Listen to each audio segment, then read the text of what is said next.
Bapak Ibu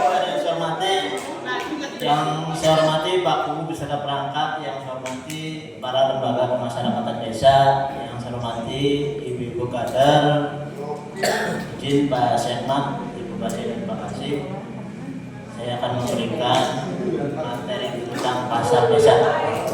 Pertama-tama kami panjatkan puji syukur kepada Allah Subhanahu wa taala pada malam yang berbahagia ini kita masih dapat berkumpul di aula Bintek dalam rangka peningkatan kapasitas pemerintah desa Wirakanan Kecamatan Batang. Bapak Ibu yang saya hormati, terkait dengan pasar kebetulan di Wirakanan telah dibangun pasar desa. Yang pasar itu adalah tempatnya pertemuan antara penjual dan pembeli dalam menentukan atau melakukan transaksi jual beli dengan menentukan tentunya dengan adanya penawaran. Dan pasar ini memang berdiri sejak zaman dulu. Ya. Jadi pasar itu ada beberapa jenis pasar. Itu pertama pasar tradisional, pasar modern, ada pasar swalayan, dan sekarang ada pasar online. Bahwa pasar juga ini merupakan menjadi tempat menentukan harga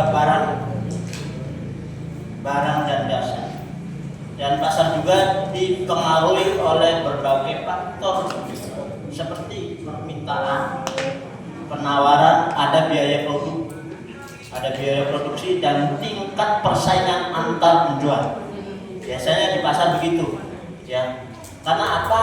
Pasar ini menjadi tempat utama dalam kegiatan ekonomi desa. Itu pasar, ya. Dan di pasar juga para pedagang juga berlomba-lomba untuk menawarkan barang dagangannya dengan kualitas yang baik dan harga tentu yang objektif. Ya, beda dengan pasar modern, karena kalau di pasar tradisional itu bisa ditawar.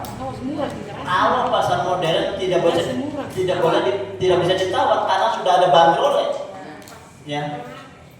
Di sana bandrol di pasar, ya, pasar modern. Ya, itu diantaranya karena apa? Persaingan yang setiap hari penjual menjadi penting dalam menjaga kualitas barang, karena sering ada pertemuan antara penjual dan pembeli. Ya. Dan kebetulan di Wirakanan telah dibangun pasar desa.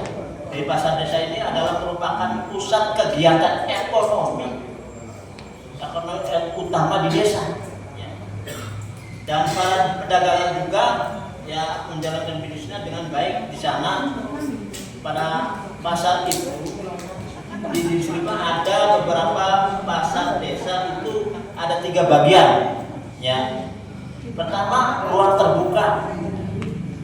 Terbukti ruangnya terbuka di Desa Wirakanan, gedungnya ada permanen, ya. Nah, di dalam ruang terbuka itu pedagang biasanya duduk bareng, ya, berjejeran. Ana sing dagang iwak, ana sing dagang sayuran, ana sing dagang sapi, ya. Biasanya pasar, ya, itu pasar tradisional, ya.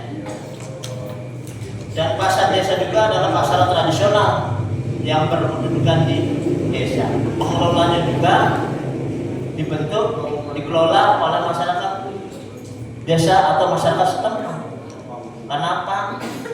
Pasar desa yang berhak mengelola pasar itu adalah pertama adalah pemerintah desa yang berhak mengelola pasar desa. Yang kedua, tentunya dibedakan manajemennya, jangan disamakan dengan manajemen pemerintah desa. Berbeda, mempunyai manajemen sendiri, yaitu manajemen pasar. Terus nanti pemerintah desa juga menunjuk pengelola pasar dari masyarakat setempat.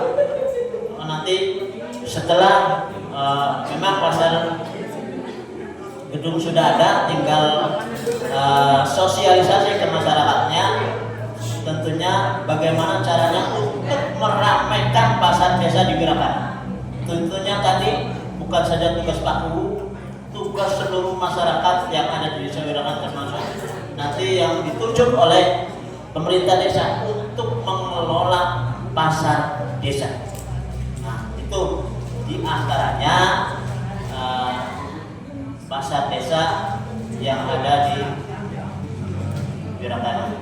Yang kesimpulan, pasar tradisional dan pasar modern memiliki perbedaan. Yang tadi perbedaannya, kalau di pasar tradisional itu fasilitasnya kurang lengkap dan harganya juga bisa ditawar-menawar. Kalau di pasar modern tidak bisa ditawar-menawar, ya. Dan di pasar modern biasanya fasilitasnya ada AC, ya. Biasanya WC-nya bersih, ya. Pengelolaan kebersihannya terjamin dan tidak kumuh. Kalau di pasar desa ya sedikit kurang bersih karena tadi ada pengelolaan pasarnya kurang. Jadi pasar tradisional juga maupun pasar modern, kedua-duanya memang memegang peran penting dalam kehidupan sehari-hari untuk meningkatkan perekonomian masyarakat tersebut. Itu diantaranya perbedaan pasar desa dan pasar tradisional dan pasar modern. Pergi berbelanja ke pasar, saking besarnya pasar jadi kesasar. Kalau ingin menjadi pintar, tentunya harus rajin belanja. Pergi ke sawah membawa bekal, sebelum berangkat dahulukan sarapan. Pegawai pandai banyak akal, dialah pegawai cerdas dan cekatan.